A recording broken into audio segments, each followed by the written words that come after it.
Helo, croeso. Diolch o galon i chi gyd am ddod yma.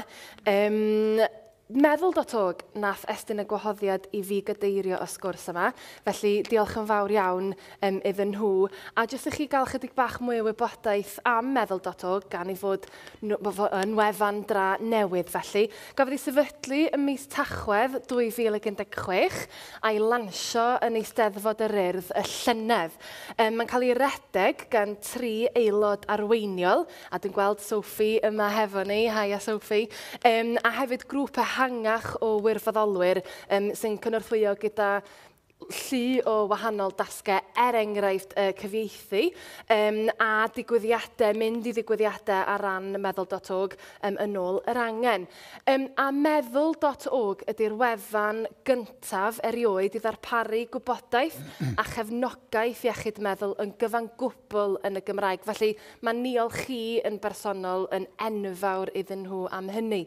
Erbyn hyn, mae'n debyg bod yna dros 100 o unigolion wedi cyfrannu at y wefan mewn cyfnod byr, felly mae hynny yn wych. Felly, a maen nhw wedi bod yn cyfrannu drwy rhannu dros 90 o vlogiau, darnau barn, fideos, cyfaliadau neu gwaith creadigol, a mae hynny yn cynyddu yn ddyddiol, sydd yn brawf wrth gwrs bod unigolion yng Nghymru, a phi hwnt, siwr o fod, yn cael bydd o ysgrifennu ac o ddarllen yr hyn sydd ar gwefan Meddwl.org. Fel rhan o ymdrech yr Eisteddfod Genedlaethol i gynnal a hyrwyddo digwyddiadau lles, gofynnwyd i Meddwl.org drefnu sesiwn sy'n canolbwyntio ar yr effaith yma o ddarllen ac ysgrifennu ar iechyd meddwl unigolion. Felly mae'n diolch ni gyd ac hoffwn ni ddiolch ar ran Meddwl.org i'r Pwyllgor Llyn am y gwahoddiad i roi lle i drafodaeth mor anhygoel o bwysig. Wel, dyna ni. Mae gennym ni 3 yn fama, yn dawel ar hyn o bryd, ond ddim am rhy hir. Na i gyflwyno nhw i gyd i chi rwan. Siwr o fod bod ambell un yn gyfarwydd i nifer ohonoch chi'n barod. Mae gennym ni Angharad Gwyn yn fan hyn. Angharad wedi cael ei magu yn ardal Aberystwyth, bellach yn byw yng Nghasnewydd, felly a local girl erbyn hyn. Diolch Angharad. Mi nath Angharad gyfrannu at cyfrol 2 blynedd yn ôl sydd yn anhygoel meddwl, sef Gyrru Drwy Storom. Yna 10 unigolion wedi cyfrannu at hwn felly, ac Angharad yn un ohonyn nhw. Felly mi ddioddefodd Angharad o gyflwr anorexia a treulio cyfnod yn yr ysbyty, a troedd Angharad yn yr ysbyty, nes di gadw dyddiadur yn do, a wedyn yn defnyddio'r dyddiaduron hynny i greu llythyr wedyn ar gyfer y gyfrol, lle croeso mawr i ti Angharad. Sara Gibson yn fan hyn wedi cael ei geni ei magu yng Nghaerdydd, ond bellach, dych chi'ch wedi gwneud swaps. Felly mae Sara bellach yn ardal Aberystwyth ac yn newyddiaduraig i BBC Cymru Fyw, a wedi dioddau o gorbryder ar ôl geni ei trydydd plentyn. Felly dyna ddangos bod o ddim o angenrheidrwydd yn digwydd y tro cyntaf na bob tro chwaith. Felly diolch a croeso i ti, Sara. A mae gennym ni Wynfford Ellis Owen yn fan hyn. Diolch yn fawr iawn i chi am ddod hefyd. Mae Wynfford yn byw yma yn yr ardal ac yn sylfaenydd stafell fyw Caerdydd. Mae gennym chydig o nodiadau fan hyn. Nodiadau sef canolfan gymunedol sy'n cynnig triniaeth, cefnogaeth ac ôl ofal i bobl sy'n dioddau bob math o ddibyniaethau ac ymddygiadau niweidiol eraill yn ogystal â rhoi cefnogaeth i'w teuluoedd. A hefyd sy'n ni'n hoffi llongyfarchu am ddathlu 6 mlynedd ar 20 o sobrwydd yn ddiweddar, a diolch a chroeso i chitha hefyd. Felly dyna'r cyflwyniadau allan o ffordd, ewn ni ati.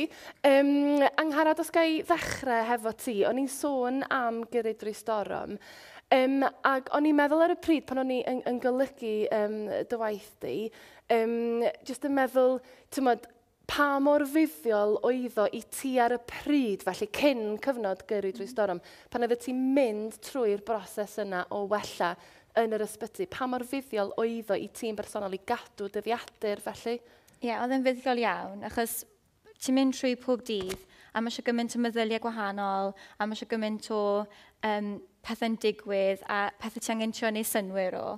A o'n i'n chwilio ar diwedd pob dydd, os ni jyst yn cael y siams i sgwennu lawr, a trio trefnu y meddyliau, trefnu beth yn digwydd yn, yn pen fi ar y pryd, oedd e'n brofiad positif i fi, a ni'n trio wedyn sgwennu ar diwedd pob penod, o'n i'n trio sgwennu rhywbeth positif, felly dyfyniad, neu o'n i'n neud lot o rhestru, o'n i'n chwilio bod rhestru'n really effeithiol, o'n i'n neud rhestru o be o'n i ys yn neud pan o'n i'n well, a pethau o'n i moyn, llefydd o'n i moyn mynd, a pethau fel la. A chwilio si yn brofiad.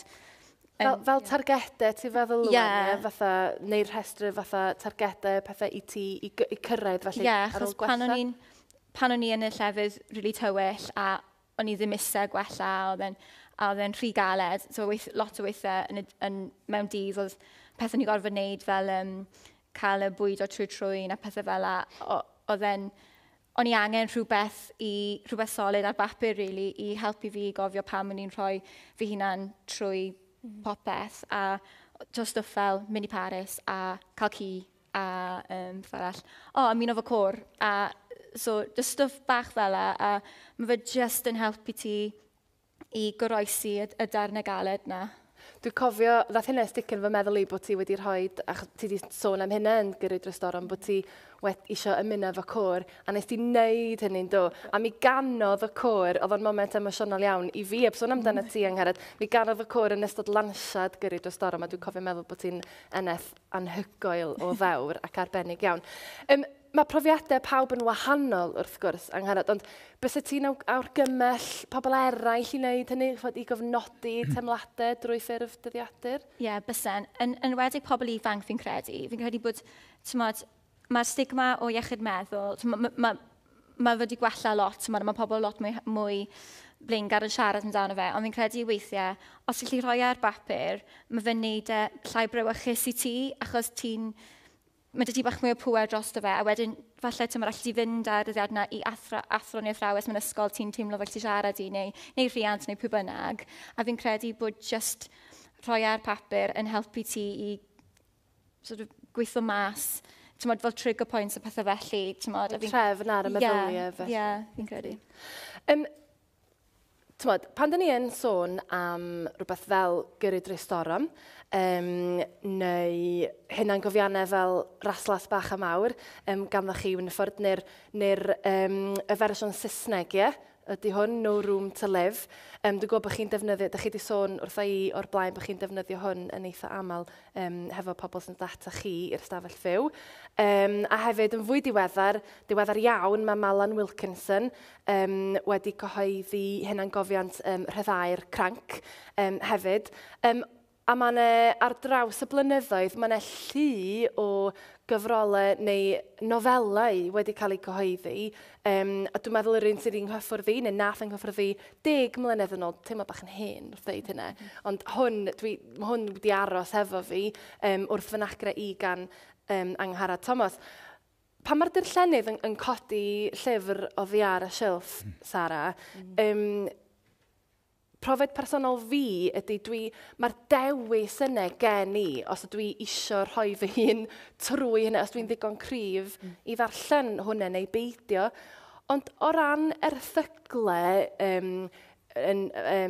fatha rhai ti'n sgwennu dy hun, neu blogs, neu beth bynnag, falle bod yr darllenydd dyn nhw'n gwybod beth ydy'r cynnwys.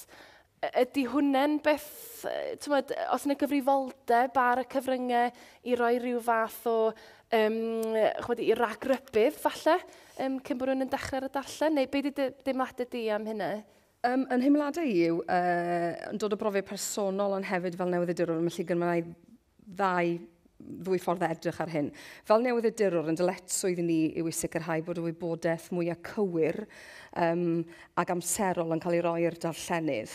Beth sydd yn gallu bod yn anodd ydy mewn sawl achos llys neu mewn achos am ryfel. Mae'r wybodaeth yna'n gallu bod yn amrwd ofnadwy, ac mae'r cynnwys yn gallu bod yn gallu peri loes i unigolyn wrth i ddarllen. Ac yn sicr pan mes i drwy ewyr meddwl ar ôl cael y trydydd plentyn, fe ffindus yn hun yn methu troi at erthyglau newyddion, achos o'n i i ryw raddau wedi gwneud y penderfyniad bod fi angen gwarchod yn meddwl drwy beidio a chymryd mwy o'r wybodaeth yma arna fi fy hun a'r straeon yma, achos mi oeddwn ni'n gallu eu dehongli nhw mewn ffyrdd gwahanol erbyn hynny, oherwydd yr hyn o'n i wedi i brofi. Ond fel newyddiadurwyr, dwi'n meddwl bod rhaid, a mae disgwyl i ni fod yn onest ynglyn â'r straeon dyn ni yn ei sgwennu. Fodd bynnag, fyddwn ni'n credu bod pobl yn enwedig a gymryd Cymraeg o bosib ddim yn hoff iawn o'r teulu brenhinol, ond dwi'n ffeindio bod yn enwedig ers bod y teulu brenhinol, y twy ifanc wedi cymryd arnyn nhw hunain i hyrwyddo gwasanaethau a'r drafodaeth ynglyn â iechyd meddwl. Dwi'n meddwl bod y bosib ffordd mae newyddiaduraeth yn sgwennu ynglyn â pethau nawr, bod e wedi dechrau newid. Dwi'n meddwl bod ni bach fwy sensitif i feddyliau pobl erbyn hyn, ond eto ar y llaw arall, allwch chi ddim rhoi siwgr ar bilsen mor anodd i'w llyncu ydy newyddion go iawn o ddydd i ddydd. Felly mae yna ddeuoliaeth yn y fi fyna yn bersonol bod fi'n ffindio bod fi'n gallu darllen a mod i dal i fod yn penderfynu o droi dros. Dwi'n cael diwrnod da, bod fi ddim yn darllen yr erthygl neu'r nofel yna, fel ti'n deud i hi. Ti'n neud y penderfyniad dros ti di hun os wyt ti'n mynd i fod yn caniatáu i'r stori yna fy'n ei feddwl di. Dwi'n ffeindio fel yna, ond ar ddwrnod arall na, dwi'n problem o gwbl. Ond ie, dwi'n meddwl bod newyddiaduraeth yn bach fwy sensitif erbyn hyn o bosib. Mae'n ddiddorol clywed dy brofiadau personol di bod ti wedi methu a darllen. A dwi'n cofio cael sgwrs hefo awdures o'r blaen, Caryl Lewis, ac oedd hi'n deud bod hi wedi methu a bod yn greadigol o gwbl, bod hi wedi methu sgwennu. Felly, mae profiadau pawb yn hollol unigryw nhw hynny. Dwi'n meddwl bod hynny'n andros o bwysig i gofio yn dydy. Felly, rwy'n mond deud be mae hi'n ei fo wedi bod drwyddo fo felly. Be dwi'n ffindio ar hynny bod pŵer mewn geiriau. Felly, ar y degau pam wedi cael diwrnod gwael, mae'n sôn am wefannau cymdeithasol, pa mor niweidiol maen nhw'n gallu bod weithiau pan chi'n edrych dros yr hyn sydd yn cael ei rannu ar wefannau cymdeithasol. Fodd bynnag, pan dwi'n ffeindio yn hun yn mynd arnyn nhw, a bod yna rhywun wedi rhoi just un frawddeg bach positif, mae'n gallu newid y meddwl i fel yna. Just o fod yn darllen un brawddeg ynglyn â, mae'n meddwl i'n gallu newid, a dwi'n meddwl yn positif, jyst o ddarllen 5 gair mewn brawddeg. Felly mae'r grym yna, mae'r pŵer gan y geiriau. Awn ni falle bod angen mwy o hynny yn y Gymraeg, achos yn sicr mae'r brawddeg yna yn y Saesneg am fwyaf. Ni'n sôn am bod math o wahanol fathau o lenyddiaeth yn fan hyn yn dydyn, nid yn unig llyfrau wedi cael eu cyhoeddi, ond gwefannau, taflenni gwybodaeth, falle blogs ac yn y blaen.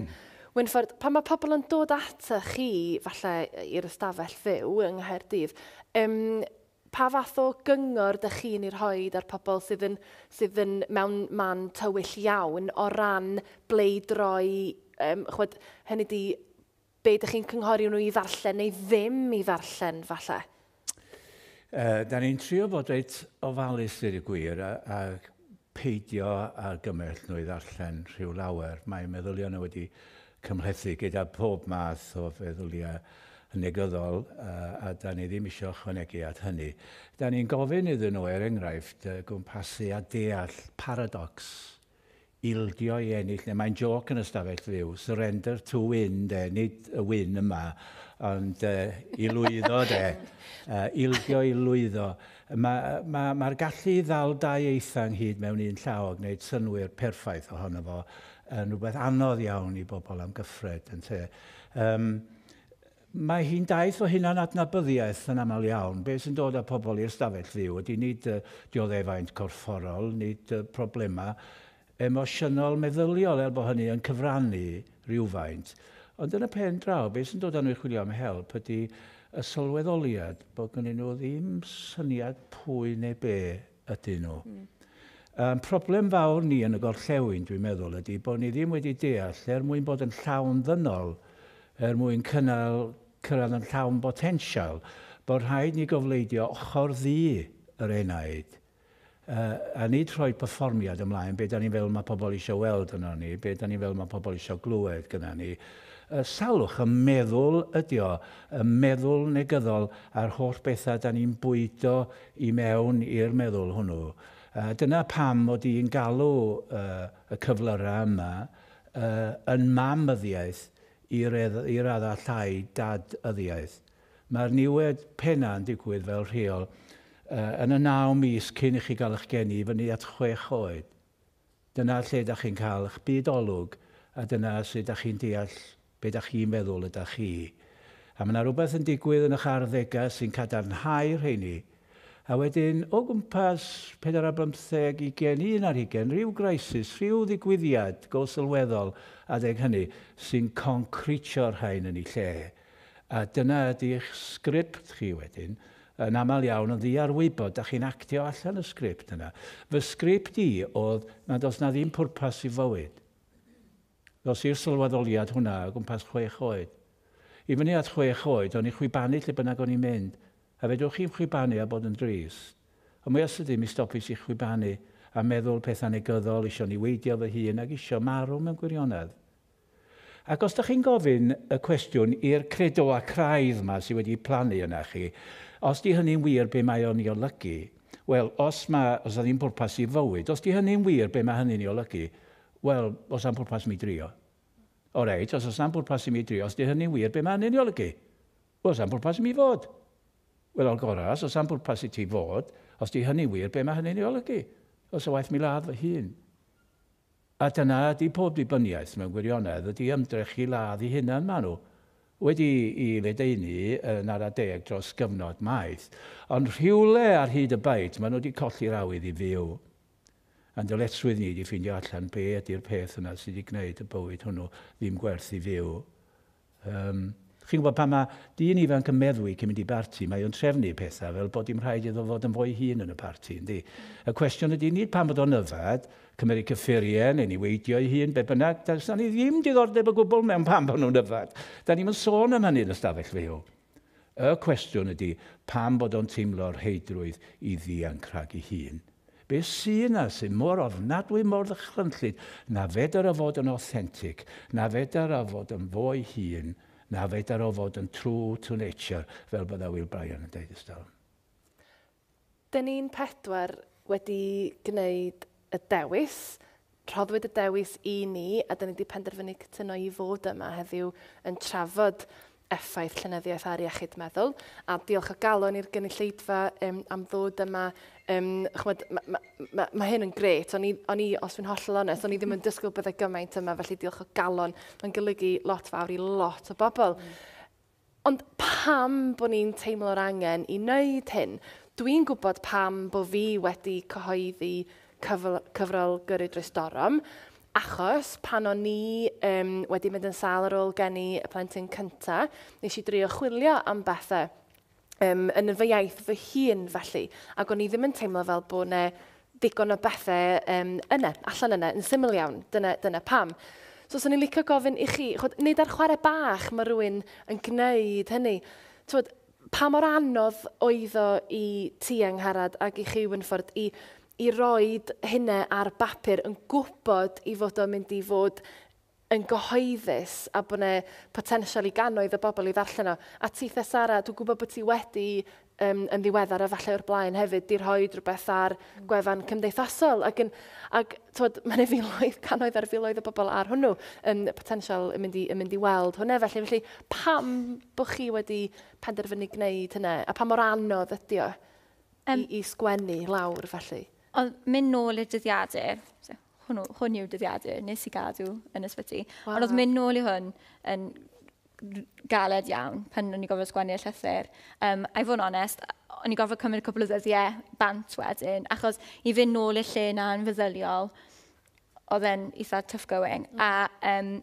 Ond y rheswm nes i wneud yw sai isa i pobl arall mynd trwyddo be nes i gofod mynd trwyddo. Os o'n i wedi cael help yn gynharach yn bywyd fi, yn ysgol gynradd hyd yn oed, fi'n credu bysa hwnna wedi help, fel o'ch chi'n gweud, mae'r steps na'n barod, a fi'n credu os o'n ni wedi cael y gymorth na cyn, falle bysa fe heb dod i ben fel nath e, pam nath e i fi. Ond hefyd, fi eitha balch o be fi wedi dod trwyddo, a fi'n fi just, mae gael ownership, fi moyn gweud, nes i wneud hwn, nes i wella, a os fi gallu wneud mae unrhyw un gallu wneud e. So fi jyst yn trio lledaenu neges positif, really, bod pa bynnag isa chi mynd a reit mewn, i'r touch and go, life support machine tu fas y drws type sefyllfa, chi gallu dod ffordd, reit lan eto. So fi'n credu bod e'n fraint, really, fi gallu lledaenu neges na helpu pobl, really. A codi'r ymwybyddiaeth yna misg pobl o bobl oedran. Yeah. Ydy'ch teimlad chi yr un fath a oes angen mwy yn y Gymraeg yn benodol? Chmod, beth ydych chi'n feddwl? Beth o'n i'n ffindo, beth sydd wedi'n haro un yn wedig ar ôl, mae'n 2 flynedd ers pan ddechreuodd y crisis yna gen i, a wedyn cael therapi ar ôl hynny, a gymaint oedd gweithio gyda geiriau yn y therapi yn helpu fel rhan o'r sesiynau. Nathon ni benodol edrych ar yr ochr greadigol sydd gen i, a defnyddio hynny fel ffurf i helpu fi wella. Dwi jyst wedi cael yn haro gan, ers bod fi wedi dechrau siarad am y peth, faint sydd yn mynd drwy yr un peth, a gweddau ohono fe wrth oleni neu gorbryder neu drwy ddarllen yn y gwaith, faint mae'n effeithio arnoch chi. Ac am ni defnyddio yr platfform oedd gen i bod yn fan hyn neu'n gwefannau cymdeithasol. Just yn mwyn deud, ni'n gallu cael diwrnodau anodd, ond os ydw i rhywun sydd yn eitha positif a wedi bod yn gallu mynd drwy, mae'n gallu digwydd i unrhyw un. Ond mae'n wersi yw dysgu yn hyn i gyd. A fi'n credu y wers bwysicau fi yw bod pobl yn siarad. Bod pobl yn hollol agored. A fi'n dweud, to be, fi'n cael diwrnod da heddi. Fi ddim yn cael diwrnod heddi. To be, os ti'n cael diwrnod da, ti'n cael diwrnod da. Mi ddoi di drwyddi, jyst cymer heddi fel diwrnod sydd ddim yn gret, a wedyn meddwl ni'n afori. Ei fi, o'n i'n ffindio bod hynna'n gymaint o help wrth bod fi'n mynd drwyddi. Ac yn dal i fod â chael elfennau ohono fe nawr. Ond yn well lawr y lein, felly mae gweld ar bapur, ar ymateb ges i unai ar wefannau cymdeithasol, neu pobl yn hala negeseuon atau wedyn yn deud cyfrolau wrthai. Di pobl ddim yn siarad hanner digon, a mae'r rheswm arall pan fod ni yma ydy i drio annog pobl i wneud yr un fath. Ydy hynna'n gwella, enghraifft, dwi'n meddwl am wefannau. Dwi'n meddwl bod lot mwy o bobl yn ymwybodol o pa wefannau sydd ar gael yna. Enghraifft, meddwl.org, yna'r bathodyn yn fan hyn gen i. Mae pobl yn fwy ymwybodol o'r gwefannau yma. Ydy hynna'n wir neu dwi'n bod yn naif? Wel, dwi'n siŵr bod nhw'n byw yn yr oes yna rwan. Mae'n problem fawr i ydy edrych ar yn llyfrau fi ar enghraifft, fwy felly raslas bach a mawr, ydy bod o'n dieddol i ganolbwyntio fwy ar y broblem. A dwi'n credu dylen ni fod yn canolbwyntio fwy ar y datrisiad. Mae o'n help, wrth gwrs, reswm nes i wneud, oedd pawb yn gwybod amdana fi fel person cymharol gyhoeddus, ac oedd lot o bobl yn gwybod bod gennau broblem. Wel, o'n i'n credu bod o'r un mor bwysig bod nhw'n cael gwybod bod na adferiad yn digwydd hefyd, ac i ddangos bod adferiad yn attractif, bod o'n gyredadwy a bod o'r gael i bawb sydd eisiau fo. Dwi'n credu, taswn ni'n sgwennu rhywbeth cyffeli i raslas bach a mawr eto, dwi'n meddwl y byddwn ni'n canolbwyntio lot mwy ar y 6 mlynedd ar 20 o adferiad, a'r daith ogoneddus, wynfydedig mae honno wedi bod i mi. Taswn ni ond yn medru rhoi mewn geiriau rhywbeth fydda'n gwneud adferiad yn attractif i bobl, fel bod nhw'n ddewis o fel ffordd o fyw, yn hytrach na gafod mynd trwy ddioddefaint mwyn i gael, fyswn ni wrth y modd. Ond dwi ddim eto wedi darganfod y ffordd. Ond be dwi wedi darganfod ydy bod dioddefaint o bosib y grym mwyaf creadigol sy'n bod yn myd natur. Lle byddan ni heb dioddefaint. Achos mae dioddefaint yn pwyntio tuag at gwneud rhywbeth ynglyn â fo, datrisiad. Mae'r gwefannau yma, mae popeth yn help. Mae pobl yn siarad amdano fo, da chi'n medru uniaethu ac yn y blaen. Ac yn arbennig y teuluoedd, mae No Room to Live, enghraifft, mwyn helpu'r teuluoedd oherwydd mae nhw'n rhan o'r broblem. Mae'n broblem deuluol, a mae'n broblem mae gennau ofn yng Nghymru bellach, bod pob un teulu yn ymwybodol o rywun o fewn y teulu agos neu y teulu estynedig neu'n y gymdeithas sydd yn dioddau y ryw fath o salwch meddwl. Ac wrth gwrs mae dibyniaethau o bob math yn salwch meddwl hefyd, haid peidio anghofio hynny. Ond yr ofn arall sydd gyda i ydy'r labelu yma sydd yn digwydd, ynde? Salwch meddwl, dibyniaeth ac yn y blaen. Fysa well gyda i ddileu'r hynna i gyd a rhoi atodiad, attachment. A lle bynnag mae yna attachment, mae yna ganlyniadau negyddol bob amser. Os ydy'r attachment i bres, mi orffennwch chi fyny heb bres. Os ydy o i ffrindiau, mi orffennwch chi fyny heb ffrindiau. Os ydy o i iechyd, mi orffennwch chi fyny heb iechyd. Os ydy o i'r alcohol, da ni'n gwybod beth sy'n digwydd. A taith adferiad i mi ydy dadgysylltu oddi wrth yr holl attachments yma, yr atodiadau yma. Yn y diwedd, wrth gwrs, mae rhaid mi ddadgysylltu oddi wrth fy nghorpws i fy hun mwyn i fy enaid i symud i ddimensiwn arall. Gadael fynd ydy popeth. Gadael fynd ydy popeth. A taith o hunan adnabyddiaeth ydy adferiad. Dod i nabod fy hun, y da a'r gwachil, a rhoi caniatad i mi fy hun fod yn ddynol. Sym rhaid mi fod yn sant, sym rhaid mi fod yn berffaith, sym rhaid mi gwybod yr atab i bopeth. Mi fydd rai syrthio ar yngwyneb leid ffwl o'na fe hun. Mae'n oreit. Mi fydd rai neud mistakes, mae'n oce i fod yn ddynol. Gwaith anodda'r stafell fyw ydy hyfforddi pobl yn be mae'n olygu i fod yn ddynol. Just cyffwrdd ond, ar hynny, ond yn lot fwy ysgafn, felly, os gael just wrth i ni orffen, hefo gwefannau cymdeithasol, dwi'n gwybod dwi'n cael deud y gair Facebook, ond hefo Facebook a Twitter, a hynny gyd, chwed, dysgu bod o'n iawn i ddim bod yn berffaith, ond ar y gwefannau cymdeithasol, mae pawb yn berffaith. So, ydyn nhw'n beth, dwi'n gwybod, falle ni jyst gorffen efo'r cwestiwn agored, falle ydyn nhw'n ddrwg i ni, neu ydyn nhw yn dda, oherwydd mae o'n ffynhonnell ardderchog i gael gwybodaeth o bob math yn dydy. Falle, elli di, Sara, ateb hynny yn sydyn? So ni ddim yn gwybod y meddwl.org heb fod ar rhywbeth fel Twitter neu Facebook yn sicr, felly mae hwnna'n dweud yn ei hun bod yn gyfrwng ar gyfer hannu gwybodaeth. Na i ddim dechrau sôn un o fake news, achos nid dyma'r lle na'r lleolyd i wneud. Fodd bynnag. Dwi'n un sydd yn bersonol yn troi gwefannau cymdeithasol off am gyfnodau. Dwi'n ddim angen trilio oriau'n edrych arno fo, felly dwi'n tynnu ar yn ffôn ac yn blaen. Nes i fwriadu wneud dros yr haf, ond oedd angen hyrwyddo hwn ac yn y blaen, felly dwi'n offa hwnna o'r mlaen. Dwi'n ffeindio bod yn fydd, ond hefyd bod yn felltith. Felly am o'n ni y ffordd gorau i ymdrin ag yw dysgu i beidio cael dibyniaeth ar y gwefannau cymdeithasol ac yn y blaen. Maen nhw'n gallu bod yn ffynhonnell o wybodaeth, mae'n gallu bod yn ffynhonnell hefyd o sicrhau bod gennych chi gyfeillgarwch a bod y cyfeillgarwch yn parhau gyda phobl nad ych chi'n ei gweld nhw reidrwydd o ddydd i ddydd. Ond ie, mae gennau feddwl o gorau yn wefannau cymdeithasol yn benno oherwydd o'n newyddiadurwr, maen nhw'n ffynhonnell anhygol am straeon hefyd. Diolch. Diolch o galon i'r tri ohonych chi am roed o'ch amser. Ymddiheuriadau yma cwta hanner awr oedd ganddyn ni i drafod. A pob lwc a hiroes i meddwl.org. Diolch, dwi'n mynd yn emosiynol achos mae'n jyst yn golygu gymaint yn dydy. Felly diolch i Sophie a Manon a Hedd. Dwi'n gwybod bod nhw'n rhoi oriau o waith yn wirfoddol, a maen nhw wastad yn chwilio am fwy o bobl i helpu, felly meddwl.org os da chi eisiau cynnig cymorth. Diolch yn iawn. A ie, cymwch bathodyn hefyd. Diolch yn fawr iawn.